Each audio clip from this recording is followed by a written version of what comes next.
السلام علیکم ورحمۃ اللہ وبرکاتہ۔ الحمد للہ وحدہ والصلاة والسلام علی من لا نبی بعدہ، اما بعد فاعوذ باللہ من الشیطان الرجیم، بسم اللہ الرحمن الرحیم۔ کل نفس ذائقۃ الموت وانما توفون اجورکم یوم القیامہ، صدق اللہ العظیم۔ اللہم صلی علی سیدنا محمد وعلی آل سیدنا محمد وبارک وسلم۔ اللہم صلی علی سیدنا محمد وعلی آل سیدنا محمد وبارک وسلم۔ اللہم صلی علی سیدنا محمد وعلی آل سیدنا محمد وبارک وسلم۔ محترم بزرگوں اور دوستو، ہم سب مسلمان ہیں اور ہم سب شریعت محمدی صلی اللہ علیہ وسلم کی اتباع کرنے والے ہیں۔ اللہ کے نبی صلی اللہ علیہ وسلم کی بتائی ہوئی شریعت آپ کی زندگی کا ایک ایک منٹ ہم سب کے لیے نمونہ ہے۔ انسان کی پیدائش سے لے کر جوانی تک، جوانی سے لے کر بڑھاپے تک، پھر بڑھاپے سے لے کر قبر تک، قبر سے لے کر قیامت تک جو مرحلے ہماری زندگی میں آنے والے ہیں، ان تمام مراحل میں صحیح راستے کی رہنمائی اللہ کے نبی صلی اللہ علیہ وسلم ہمیں بتا کر گئے ہیں۔ زندگی کا کوئی موڑ، کوئی وقت، کوئی لمحہ، کوئی حالت ایسی نہیں ہے جہاں پہ اللہ کے نبی صلی اللہ علیہ وسلم ہم کو اکیلے چھوڑ دیے ہو۔ ہر موقع پر خوشی، غمی، مالداری، غریبی، خوشحالی، بدحالی، بیماری، صحت، ہر موقع پر اللہ کے نبی صلی اللہ علیہ وسلم نے ہمیں ہدایتیں دی ہے۔ اسی طریقے سے موت سے پہلے، موت کے بعد مسلمانوں کا اسلامی طریقہ کیا ہے، وہ آج ہم لوگ جو ہے سمجھنے کی کوشش کریں گے۔ اس لیے کہ ہمارے معاشرے کے اندر جس طریقے سے انسان کی پیدائش کے وقت بہت ساری چیزیں دین سے باہر آ گئی ہیں، جب بچہ پیدا ہوتا ہے ہمارے گھر کے اندر تو بہت سارے وہ طریقے جو یہود کے ہیں، ہنود کے ہیں، نصارہ کے ہیں، ان کو ہم رسم و رواج کے نام پر کر رہے ہیں۔ اسی طریقے سے بہت سارے طریقے انسان کے موت سے پہلے اور موت کے بعد ہم رسم و رواجوں کے نام پر کر رہے ہیں، اور اصل کرنے کے جو کام ہیں وہ ہم اس سے دور ہوتے جا رہے ہیں۔ دیکھیے، انسان دنیا میں آیا مرنے کے لیے، ایک نہ ایک دن ہم سب کو یہ دنیا چھوڑ کر جانا ہے، لیکن اللہ کے نبی صلی اللہ علیہ وسلم نے ہمیں حکم دیا اور تاکید فرمائی کہ ایک مسلمان کے جب موت کا وقت آتا ہے تو کس طریقے سے اس کو رکھنا چاہیے، اور جب اس کی موت آ جاتی ہے تو اس کے جسم کے ساتھ، اس کی لاش کے ساتھ کیا سلوک کرنا چاہیے، یہ سب اللہ کے نبی صلی اللہ علیہ وسلم ہمیں عملی طور پہ کر بتا کر گئے ہیں۔ انسان کی زندگی میں ایک بڑا مرحلہ آتا ہے بیماری کا۔ بیماری ایک اللہ کی طرف سے ایک نعمت ہے، جیسا صحت اللہ کی طرف سے ایک نعمت ہے، ویسے ہی بیماری بھی اللہ کی طرف سے ایک نعمت ہے۔ اللہ سے بیماری مانگنا نہیں ہے، بیماری اللہ سے مانگنا نہیں ہے کہ اے اللہ میرے کو بخار دے دو، سردی دے دو، فلاں بیماری کا میرے کو مریض بنا دو، ایسا اللہ سے بیماریاں اور مصیبتیں مانگنا نہیں ہے۔ لیکن جب بیماری آ جاتی ہے، مقدر میں جو تھا وہ ہو جاتا ہے، تو اس پر صبر کرنا اور اللہ کے ساتھ شکر ادا کرنا یہ بہت بڑی عبادت ہے۔ حدیث میں آتا ہے کہ ایک ایمان والے کو ایک کانٹا بھی چبھ جاتا ہے، کانٹا چبھنے کی تکلیف، راستے میں چل رہے تھے کانٹا چبھ گیا، خالی بیٹھے ہوئے تھے مچھر کاٹ دیا، یہ سب کانٹا چبھنا ہے۔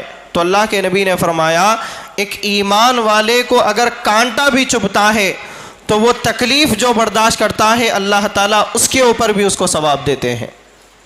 اور حدیث کے اندر یہ بات ملتی ہے اگر کوئی ایمان والا مرد اور عورت بیمار ہو جائے اور ایک رات بیماری کی حالت میں گزارے، اگرچہ وہ چھوٹی بیماری ہو، آج کے زمانے میں ایک معمولی سی بیماری اگر ہم دیکھیں گے تو بخار ہے، جسم کا درد ہے، سر کا درد ہے، تو حدیث میں اللہ کے نبی نے فرمایا کہ ایک رات اگر بیماری کی حالت میں کوئی ایمان والا گزار دیتا ہے تو اللہ اس کے پچھلے زندگی کے چھوٹے پورے گناہوں کو معاف فرما دیتے ہیں۔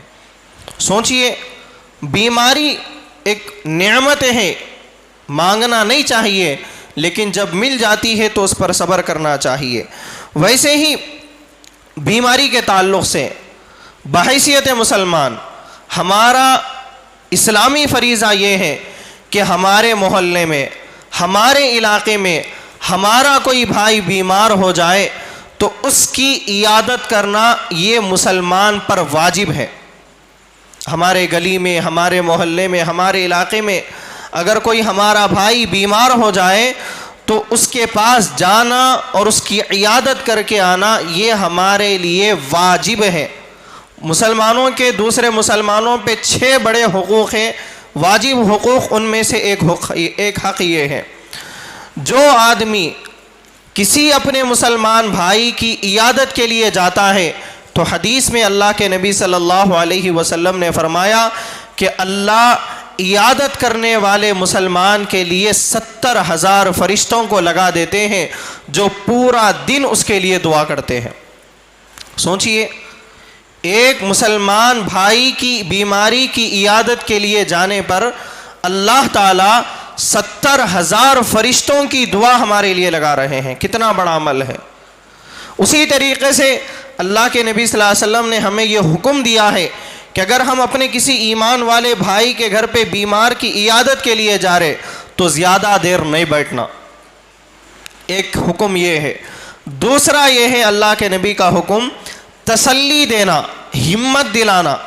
اگر ہم گئے گھنٹوں بات کرتے ہوئے بیٹھ گئے تو گھر والوں کو بھی تکلیف ہوگی، بیمار کو بھی تکلیف ہوگی، اس سے جو ہے بجائے ہم ان کے لیے راحت اور آسانی والے کام کرنے کے ان کے لیے جو ہے مصیبت بن جاتے۔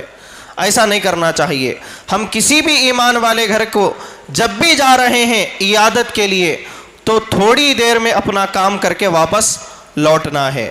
دوسرا حکم اللہ کے نبی یہ بتا رہے ہیں کہ بیمار کی عیادت بھی اگر ہم کر رہے ہیں تو تسلی والے الفاظ اپنے بھائیوں کو بتانا ہے۔ ارے یہ بیماری ایسی ہے کہ موت آ جاتی، ایسا ہو جاتا، ویسا ہو جاتا، تو اس سے کیا ہو جاتا؟ چند دن بعد مرنے والا آدمی آج ہی مر جاتا۔ اسی لیے اللہ کے نبی صلی اللہ علیہ وسلم نے حکم یہ دیا کہ اپنے ایمان والے بھائی کو تسلی دینا چاہیے۔ بخاری شریف کی روایت ہے یہ۔ اس کے بعد بیمار کی عیادت کے بعد ایک مرحلہ ہماری زندگی میں آتا ہے موت کا۔ بعض بیماریاں ایسی ہوتی ہے جن سے انسان کے بعد واپس آ جاتا ہے صحت کی نعمت میں۔ بعض بیماریاں وہ ہوتی ہیں کہ انسان ان بیماریوں کے بعد موت کے منہ میں چلے جاتا ہے۔ تو موت ایک حقیقت ہے جس کو جھٹلایا نہیں جا سکتا، لیکن بحیثیت مسلمان اگر ہمارے سامنے، ہمارے گھر میں، ہمارے محلے میں، ہماری سوسائٹی میں کسی مسلمان کا انتقال ہو رہا ہے تو کیا کرنے کے کام ہے وہ آج آپ لوگوں کو سمجھنا ہے۔ سب سے پہلا کام یہ ہے، اگر کوئی ایسا بیمار ہے کہ اس کے اوپر موت کے اثرات آ رہے ہیں کہ جسم کام کرنا بند ہو گیا، ڈاکٹروں کی طرف سے جواب مل گیا کہ اب یہ آدمی کا وقت ہو گیا، گارنٹی نہیں ہے، تو ایسے وقت میں اللہ کے نبی صلی اللہ علیہ وسلم نے حکم یہ دیا کہ سامنے والے کے سامنے کلمے کی تلقین کرنا چاہیے۔ تلقین کا مطلب یہ نہیں کہ سامنے والے کو کلمہ پڑھو بولنا ہے، بلکہ ان کے سامنے بیٹھ کر لا الہ الا اللہ محمد الرسول اللہ اشہد ان لا الہ الا اللہ و اشہد ان محمدً عبدہ و رسولہ، ایسا جو ہے جو آدمی سکرات کی کیفیت میں ہوتا ہے، موت کے قریب جو ہوتا ہے، اس کے سامنے بیٹھ کر ایسا تلقین کرنا چاہیے. سامنے والوں کو پڑھو بلکہ حکم دینے کا اللہ کے نبی صلی اللہ علیہ وسلم کہیں پر نہیں دیے. بہت ساری مرتبہ لوگ یہ لفظ تلقین کو غلط مطلب لینے کی وجہ سے جب آدمی مرنے کے وقت ہوتا ہے تو اس کو کلمہ پڑھو بلکہ زبردستی کرتے نہیں، بلکہ ان کے سامنے بیٹھ کر زور سے کلمہ پڑھنے کا اللہ کے نبی صلی اللہ علیہ وسلم حکم دیے. تو ہمارے گھر میں بھی، ہمارے رشتہ داروں میں جب بھی کوئی آدمی کے موت کا وقت آ جاتا ہے تو سب سے پہلے اس کے سامنے بیٹھ کر بلند آواز سے بار بار بار بار بار بار کلمہ پڑھنا چاہیے. اسی طریقے سے روایتوں میں ایک اور عمل ملتا کہ جب آدمی کی موت کا وقت قریب آتا ہے تو اس کے سامنے بیٹھ کر سورہ یاسین کی تلاوت کرنا چاہیے. لیکن ہمارے پاس کیا ہوتا، جب موت کا وقت آیا یہ رشتہ دار آ کے مل رہے، انہوں آ کے مل رہے، انہوں روتے جا رہے، انہوں روتے جا رہے. اب آدمی جا رہا اللہ سے ملاقات کے لیے، اب دنیا کی محبتوں میں پڑ کے، دنیا کے حالات سے متاثر ہو کے گیا تو آخرت میں انجام کیا ہوتا. اسی لیے مرنے والے جو بھی انسان ہے اس کے سامنے دنیا کی کوئی بات نہیں ہونی چاہیے، اور نہ بچوں کو لا کے ملا رہے، دور سے رشتہ داروں کو لا کے ملا رہے، یہ عمل نہیں ہونا چاہیے. بلکہ اصل کام یہ ہے کہ ان کو جنت میں لے کے جانا ہے، ان کو جنت میں بھجانے کی کوشش کرنا، یہ ہمارا کام ہے. وہ کوشش کیا ہے؟ سامنے والے جو سکرات کی کیفیت میں جو مسلمان ہیں اس کے سامنے بیٹھ کر جو ہے ذکر زور زور سے کرنا، کم از کم سورہ یاسین کی اس کے سامنے تلاوت کرنا. ویسے اگر ہمارا ایمان والا بھائی مرتے وقت کوئی ایسی بات بول دیا جو کلمہ کفر تھا، اسلام میں جائز نہیں تھی، لیکن زبان سے نکل گئی، اب بستی میں بول لیتے نہیں پھرنا کہ بھائی انہوں مرتے وقت ایسا بول کے مرے، مرتے وقت ایسا ان کی زبان سے نکل گیا. یہ راز ہے اور یہ ایک امانت داری ہے. اپنے ایمان والے بھائی کی جب موت کا وقت آتا ہے تو انسان کی عقل ٹھکانے نہیں رہتی، انسان اپنی زبان سے کیا بولتا ہے انسان کو خود محسوس نہیں ہوتا. تو ایسے وقت میں اپنے ایمان والے بھائی کی زبان سے اگر کوئی بات نکل رہی تو اس کو راز سمجھ کے، کوئی غیر شرعی بات نکل رہی تو خاموش وہ راز کو دل میں دفن کرنا ہے، باہر بولتے ہوئے نہیں پھرنا ہے.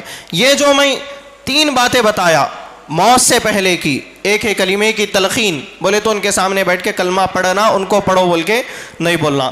دوسری بات میں بتایا سورہ یاسین کی تلاوت. تیسری بات یہ بتایا کہ دنیا کی باتیں موت جس کے اوپر آ رہی ہے اس کے سامنے نہیں کرنا. یہ مرنے سے پہلے. مرنے کے بعد کرنا کیا ہے؟ مرنے کے بعد کرنا یہ ہے کہ جب انسان کی موت آ جاتی ہے، انسان جب دنیا سے چلے جاتا ہے تو سب سے پہلے اس کے سر کو یہاں سے کپڑا لے کر، ٹھوڑی کے نیچے سے کپڑا لے کر سر پہ یہاں پر جو ہے باندھ دینا ہے، پورے جسم کو سیدھا کر دینا ہے، اور پیر کے 2 انگوٹھوں کو ایسا جوڑ کر جو ہے کسی رسی سے یا تاگے سے جو ہے بندھ دینا ہے. یہ ایک سنت عمل ہے. جو بھی انسان کی ہمارے گھر میں وفات ہوتی ہے تو منہ بننا ہے، آنکھیں بند کرنا ہے، پھر دونوں انگوٹھوں کو ملا کر جو ہے باندھ دینا ہے. اس کے بعد دوسرا کام کیا ہے؟ جب انسان کی موت ہو جاتی ہے، حدیث میں اللہ کے نبی صلی اللہ علیہ وسلم نے بتایا سب سے جلدی کرنے والا کام اگر ہے تو اس کی تجہیز و تکفین کا کام ہے. انتقال ہو گیا، دنیا سے آدمی چلا گیا، فوراً اس کے کفن اور دفن کی فکر کرنا ہے. لے کے جا کے جو ہے فریج کے باکس میں رکھ رہے، یا پھر انہوں آنے کا انتظار، وہاں سے رشتہ دار آ رہے، یہاں سے رشتہ دار آ رہے. یہ خلاف سنت عمل ہے. اللہ کے نبی صلی اللہ علیہ وسلم کے زمانے میں، صحابہ کے زمانے میں، تابعین کے زمانے میں ایک جنازہ ایسا نہیں ملتا کہ دیر ہوئی تھی. آج ہمارے پاس کیا ہے؟ رات میں انتقال ہو رہا تو دوسرے دن دفن کر رہے. کتنی غیر شرعی چیزیں ہیں یہ جو آج ہماری زندگیوں میں داخل ہو گئے کہ فلاں بیٹی نہیں آئی، فلاں بیٹا نہیں آیا. جو نہیں آئے ان کو بولنا ہے کہ بھئی قبر پہ جا کے دعا کر لو، ان کے واسطے بیٹھ کے جو ہے نفل جو بھی عمل کرنا ہے کر کے دعا کر لو. لیکن ان کے ایک انسان کے انتظار کی وجہ سے انہوں چہرہ نہیں دیکھے بلکہ گھنٹوں میت کو روک کے رکھنا، یہ بہت برا عمل ہے. اللہ کے نبی صلی اللہ علیہ وسلم اس سے روکا کرتے تھے صحابہ اکرام کو، اور پوری اسلامی تاریخ میں کبھی ایسا نہیں ہوتا تھا جو آج ہماری سوسائٹی میں ہو رہا. تو اس سے پرہیز کرنا چاہیے کہ جب بھی ہمارے گھر میں، ہمارے محلے میں، ہمارے رشتہ داروں میں کسی کی وفات ہوتی ہے تو فوراً وفات کے بعد جو ہے ان کے جنازے اور ان کے دفن کا جو ہے انتظام کرنا، یہ گھر والوں کی پہلی ذمہ داری ہے۔ دوسری ذمہ داری کیا ہے؟ نوحہ کرنا۔ آج ہم دیکھ رہے ہیں کہ خواتین، ہمارے عورتوں کے اندر یہ چیز زیادہ ہے مردوں کے مقابلے میں۔ کسی کی موت آ جاتی ہے تو بول بول کے رو رہے، بول بول کے رو رہے، یہ اس کو نوحہ بولتے، اور اسلام میں نوحہ کرنا حرام ہے، جائز نہیں ہے۔ آپ کو محبت ہوں گی، آپ آنسو بہا سکتے، دل سے رو سکتے، لیکن بول بول کے رونا، بول بول کے رونا، بعض وقت ہم نے ایسے ایسے جملے خواتین کی زبان سے سنے جو کفریہ جملے تھے۔ مرتے وقت کسی کی موت ہو جاتی ہے تو ایسا بول بول کے رو رہے کہ زبان سے کفر نکل گیا۔ تو یہ اسلام اسی سے منع فرماتا ہے کہ دیکھیے جب کسی کی موت آ جاتی ہے تو آپ بالکل نوحہ نہیں کر سکتے، آنکھوں سے آپ کے آنسو نکل سکتے، یہ آپ کا کنٹرول نہیں ہے، آپ کا دل تکلیف سے بھر جاتا ہے، آپ مایوس ہو جاتے ہیں، اس پہ آپ کا کنٹرول نہیں ہے، لیکن نوحہ کرنا یہ غیر شرعی عمل ہے، اس سے جو ہے بچنا چاہیے۔ ویسی جب ہمارے گھروں میں موت ہو جاتی ہے تو ایک بری رسم ہمارے معاشرے میں یہ ہو گئی کہ غسالوں کو بلایا جاتا نہلانے کے لیے۔ آپ کے گھر کا آدمی ہے، موت ہو گئی، آخری خدمت بچی ہوئی ہے، اس کے علاوہ ہم ان کا کوئی کام کرنے والے نہیں ہیں، اب آخری خدمت کو بھی آپ کس کو بلا رہے؟ باہر سے غسال کو بلا کے جو ہے نہلانے لگا رہے۔ کتنی بڑی بدقسمتی کی بات ہے۔ بیٹے ہیں، باپ کو نہلا رہے نہیں، بیٹیاں ہیں، بہنیں ہیں، اولاد ہیں، ماں باپ کو نہلا رہے نہیں۔ یہ اسلامی طریقہ نہیں ہے یہ۔ حالانکہ حدیث میں لکھا ہوا ہے، ایک حدیث میں اللہ کے نبی صلی اللہ علیہ وسلم کی روایت ملتی ہے ابو داؤد شریف میں کہ اگر کوئی مسلمان کسی مسلمان کو غسل دیتا ہے تو اللہ تعالیٰ اس کے پچھلے زندگی کے گناہوں کو معاف کرتے ہیں۔ لیکن ہماری حالت کیا ہے؟ نہلانا بولے تو ایک عجیب عمل سمجھ رہے ہم لوگ کہ کوئی آسمان سے اتر کے کرنے والا کام ہے سمجھتے، یا کیا ہے کہ باہر سے ایک آدمی آتا، اس کو پیسے دیتے، پھر انہیں لے کے جو ہے ہمارے گھر والے کو نہلا کے جاتا۔ بہت بری بات ہے یہ، افسوس کی بات ہے کہ ہم مسلمان ہیں اور ہمارے گھر میں ہمارا رشتہ دار دنیا سے چلے گیا اور ہم اس کو نہیں نہلا سک رہے، اس سے بڑی اور کیا بے شرمی کی بات ہے۔ اسی لیے غسل دینا کوئی بڑا کام نہیں ہے، آپ علماء کے پاس آئیے، سیکھیے، مختصر کام ہے، 5-10 منٹ بیٹھیے، آپ کو سمجھ میں آ جاتا کہ غسل دینا کیسا ہے۔ اس کے واسطے پیسے خرچہ کر کے باہر سے لانا یہ جو ہے ہمارا اسلامی طریقہ نہیں ہے، اس سے بچنا چاہیے، اس سے ہم لوگوں کو پرہیز کرنا چاہیے۔ ویسی ایک اور برائی قبر کے معاملے میں ہوتی کہ قبر جب ہم کھودتے، حدیث میں بات ملتی کہ ایک حدیث حسن حدیث جس میں اللہ کے نبی نے فرمایا کہ قبر کھودنے والے کو اللہ تعالیٰ قیامت کے دن تک ثواب دیتے، لیکن ہم کیا کرتے؟ قبر کھودنے کی بھی ہمارے اندر عادت نہیں ہے، باہر سے بلا کے لاتے۔ ہمارے گھر کا آدمی مر گیا، ہم بڑھ چڑھ کے خدمت کرنا چاہیے، رو رے باپ مر گیا بول کے، رو رے بیٹا مر گیا بول کے، رو رے ہمارا بھائی مر گیا بول کے، زبان سے رونا بھی ہے، آنکھوں سے آنسو بھی نکل رہے، لیکن آخری خدمت کے واسطے ہاتھ نہیں بڑھ رہا، تو یہ کیسی محبت ہے؟ ہونا تو یہ چاہیے کہ آپ اپنے ہاتھ سے اپنے بھائی کو غسل دیتے، اپنے ہاتھ سے جا کے اس کی قبر کھودتے، اپنے ہاتھ سے اس کا جنازہ پڑھاتے، یہ اصل کام ہے۔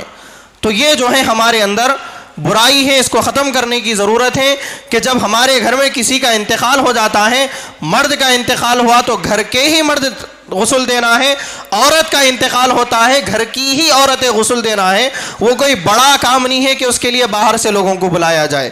اسی طریقے سے جب ہم جنازے کو تیار کرتے ہیں، جنازے کو لے کر آتے ہیں، تو سنت عمل یہ ہے کہ اللہ کے نبی صلی اللہ علیہ وسلم نے بتایا کہ جب تم جنازہ لے کر آ رہے تو جلدی لے کر آنا، ایسا نہیں کہ بھاگتے ہوئے آ رہے کہ مردہ حرکت کر رہا، اس سے تکلیف ہوتی، بلکہ جلدی لانا، بھاگتے ہوئے نہیں آنا ہے بلکہ جلدی آنا ہے۔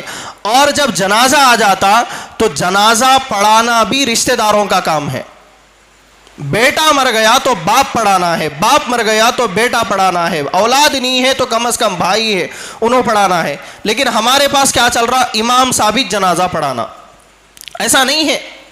جنازے کے اصل حقدار پڑھانے کی اولاد ہے، رشتہ دار ہے۔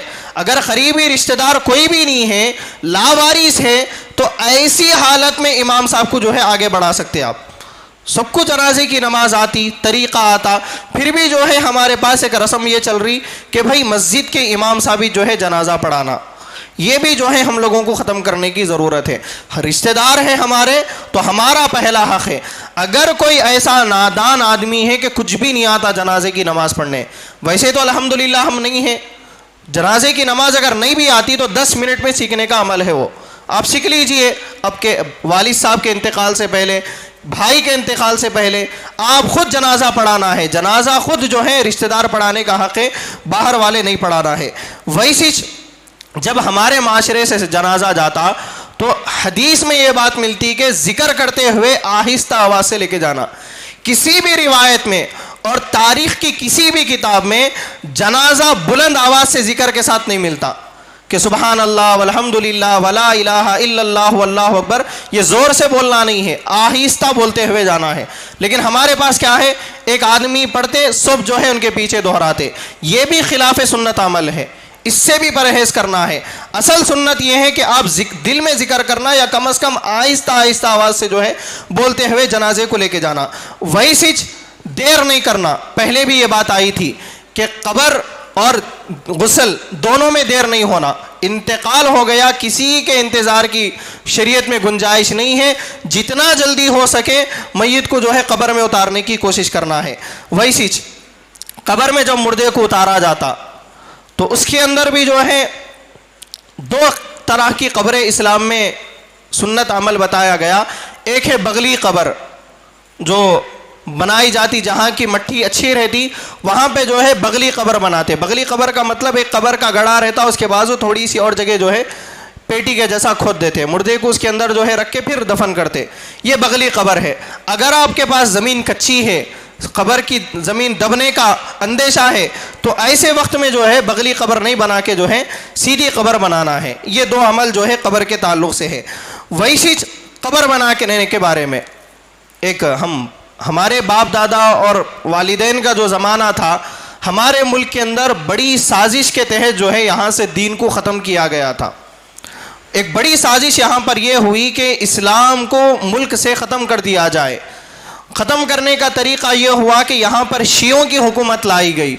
شیعوں نے سنیت کے نام پر بہت سارا دین کے ساتھ کھلواڑ کیا، اور جہالت ہمارے بڑوں کے اندر اور ہمارے والدین کے اندر اتنی تھی کہ لوگوں کے اندر ایسا نہیں کہ وہ لوگ کیا بولتے ہونا بول کے جاہل بنے، بلکہ ان کے پیچھے ایک ایسی محنت ہوئی کہ علم اٹھا لیا گیا تھا، علماء نہیں تھے، دین کی باتیں بتانے والے نہیں تھے، تو لوگ اپنی کم علمی کی وجہ سے چند غلطیاں ہوئے ہمارے بڑوں سے، لیکن ہمارے بڑوں کا طریقہ ہے وہی صحیح طریقہ ہے، بلکہ وہ غلطی کو نہیں دہرا سکتے، اس لیے کہ ہمارے لیے آئیڈیل ہمارے نبی اور ہمارے صحابہ اکرام ہیں، ہمارے اکابرین ہیں، ہمارے اسلاف ہیں، ہم اسلاف کے طریقے پہ چلنے والے لوگ ہیں۔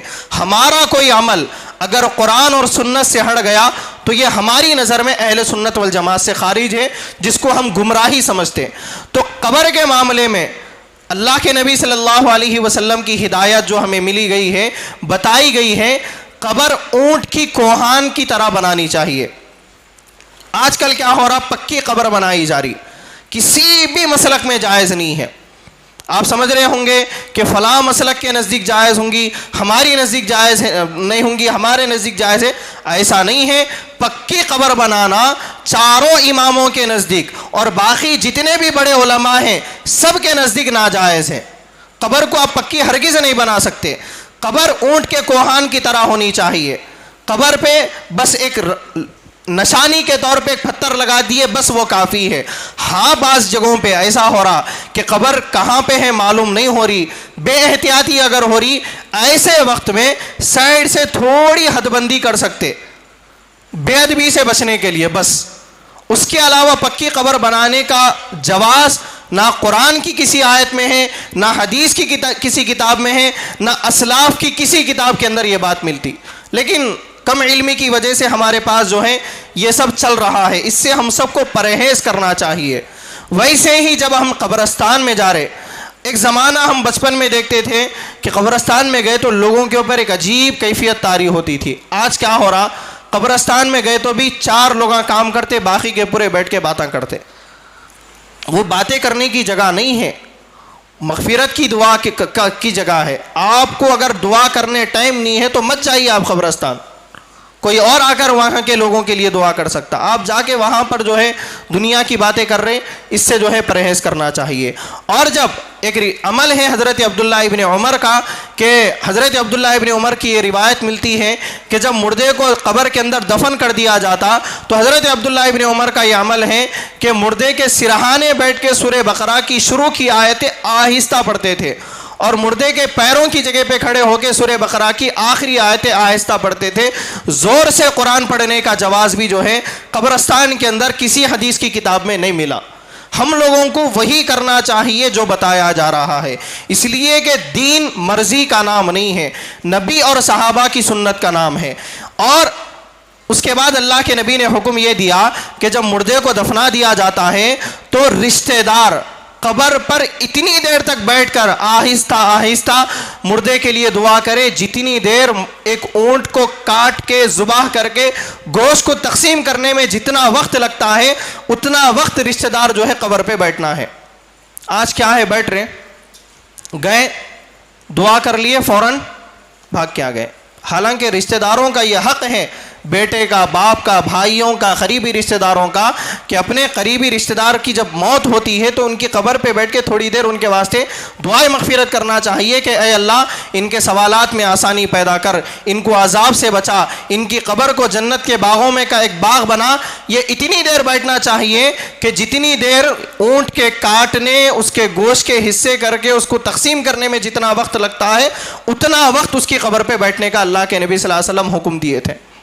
یہ عمل ہم لوگوں سے چھٹ رہا ہے، اس سے جو ہے ہم لوگوں کو اس عمل پہ پھر آنے کی ضرورت ہے. اللہ کے نبی صلی اللہ علیہ وسلم کی حدیث ہے، اگر کوئی مسلمان میری سنتوں کے مٹتے ہوئے زمانے میں میری مٹی ہوئی سنتوں میں سے ایک سنت کو زندہ کرتا ہے تو اللہ تعالیٰ اس مسلمان کو 100 شہیدوں کا ثواب دیتے ہیں.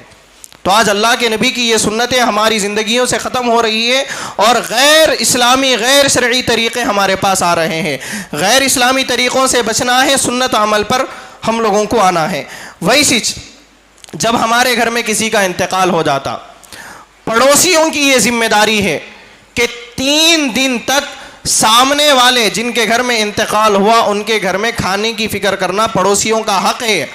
اگر ہم مسلمان ہیں، ہمارے سامنے والے کسی مسلمان بھائی کے گھر میں انتقال ہوا اور ہم ان کے گھر کے دستر کی فکر نہیں کریں تو ہم گنہگار ہوں گے. یہ پڑوسیوں کے حقوق میں کا ایک حق ہے، بڑا اہم حق ہے کہ جب ہمارے گھر میں کسی کا انتقال ہو جاتا ہے تو سامنے والا پڑوسی 3 دن تک آ کے دیکھنا کہ بھائی ان کے گھر میں کھانا پکا یا نہیں پکا.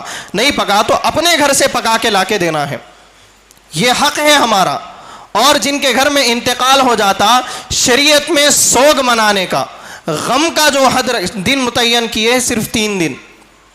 ماں کا انتقال ہوا، بیوی کا انتقال ہوا، شوہر کا انتقال ہوا، کس کا بھی انتقال ہو، 3 دن سے زیادہ آپ غم نہیں منا سکتے.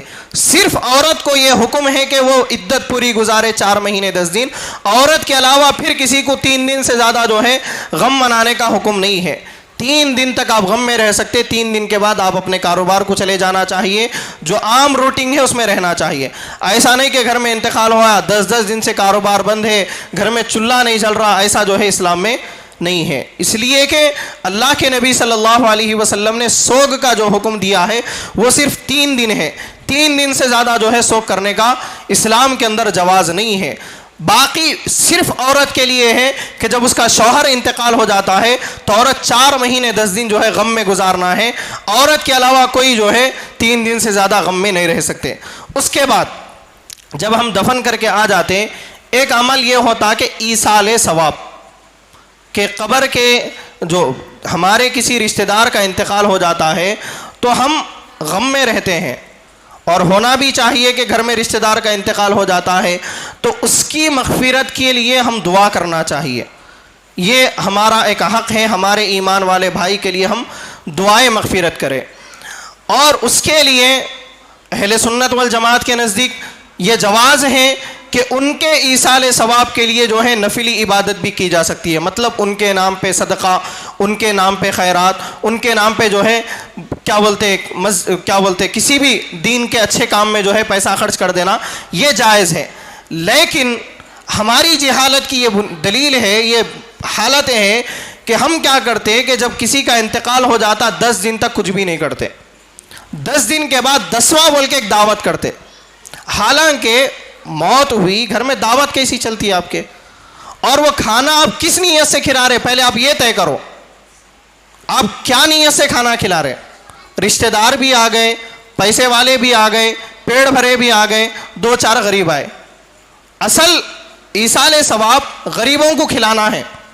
غریبوں کو دینے سے اس کی ضرورت پوری ہوتی، اس کی وجہ سے ثواب ملتا اور وہ ثواب میت کو پہنچتا. یہ اصل میں کانسیپٹ ہے.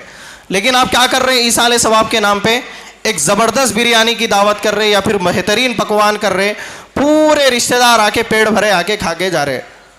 تو یہ ثواب کہاں سے پہنچا؟ حق کس کا تھا وہ؟ اگر آپ کو کھلانا ہی ہے تو آپ غریبوں کو کھلائیے. اصل حق غریبوں کا ہے، غریبوں کی دعائیں پہنچانا ہے. آپ مالداروں کو کھلا رہے جو روز بریانی کھاتے ہیں، ان کو ایک اور دن بریانی کھلانے سے ثواب کہاں پر پہنچتا؟ ایصال ثواب کا جو طریقہ اللہ کے نبی نے بتایا وہ دن طے نہیں ہے. 10 دن تک آپ انتظار بھی کرنا غلط ہے، 40 دن تک انتظار بھی کرنا غلط ہے. جب انسان قبر میں چلے جاتا، فرشتے 40 دن کے بعد نہیں آتے، 10 دن کے بعد نہیں آتے، بلکہ فوراً اتر جاتے. تو آپ فوراً ان کے نام پہ کیا کرنا ہے؟ انتقال جیسا ہوا ان کے نام پہ خیرات کرنا شروع کر دینا ہے. غریب بچوں کو کھانا کھلائے، ان کے نام پہ کچھ نیکی کا کام کرے، ویسی جو ہے ان کے نام پہ خیرات کریں. یہ فوراً ہونا چاہیے.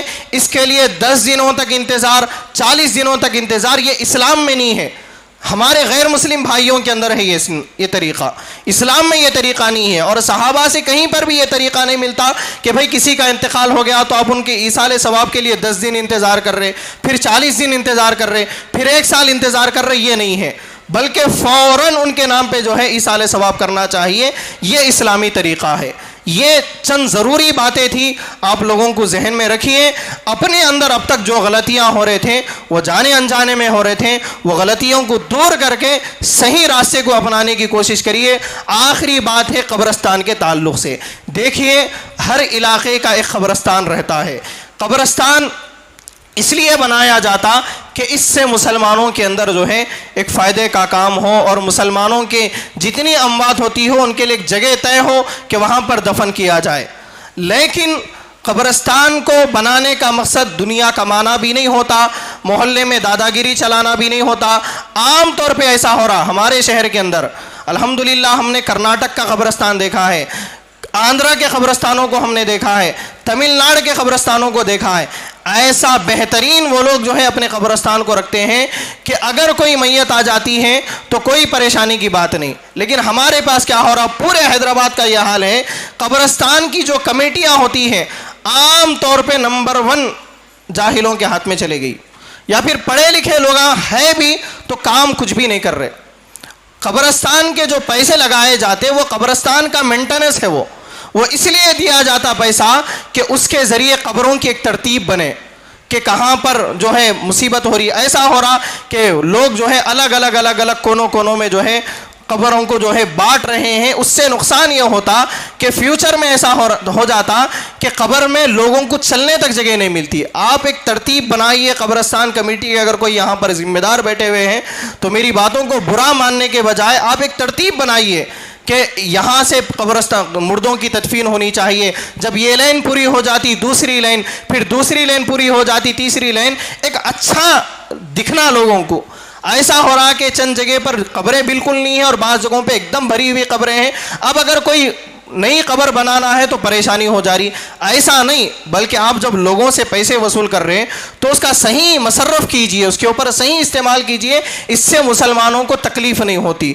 دوسرا، یہاں پہ ہمارے علاقوں میں یہ اصول ہے. ایک مرتبہ ایسا ہوا لاک ڈاؤن یا اس سے پہلے کہ ہمارے علاقے ہی کے قبرستان میں ایک قبر آئی تھی، ایک مردے کا جنازہ آیا تھا تو واپس بھیج دیا گیا. اس لیے واپس بھیجیں کہ بھائی انہوں کہاں کے ہیں نہیں معلوم، انہوں ہماری مسجد کو چندہ نہیں دیتے، یہ بھی غلط ہے۔ یہ اصول آپ بنائے ہوں گے، آپ یہ اصول کو اپنے علاقے میں چلائیے، لیکن ایمرجنسی اگر کوئی خبر آ جاتی ہے تو جنازے کو واپس بھیجنا بہت بری بات ہے، جنازے کو واپس نہیں بھیجنا چاہیے۔ آپ اعلان کرائیے مسجدوں کے ذریعے کہ بھائی ہمارے قبرستان کا اصول یہ ہے کہ یہاں پر دفن ہونے کے لیے آپ ہمارے علاقے میں رہنا ضروری ہے، اور علاقے میں رہ کے آپ جو ہے مسجد کو چندہ دینا ضروری ہے۔ اگر آپ یہ اصول بنا لیے ہیں، اگر نہیں ہے تو پھر کسی قسم کی رکاوٹ نہیں ہونی چاہیے۔ اللہ تعالیٰ سے دعا ہے کہ اللہ تعالیٰ ہم سب کو ان باتوں پر صحیح معنی میں عمل کی توفیق نصیب فرمائے۔ جو حضرات سنت ادا نہیں کرے سنت ادا کر لیں۔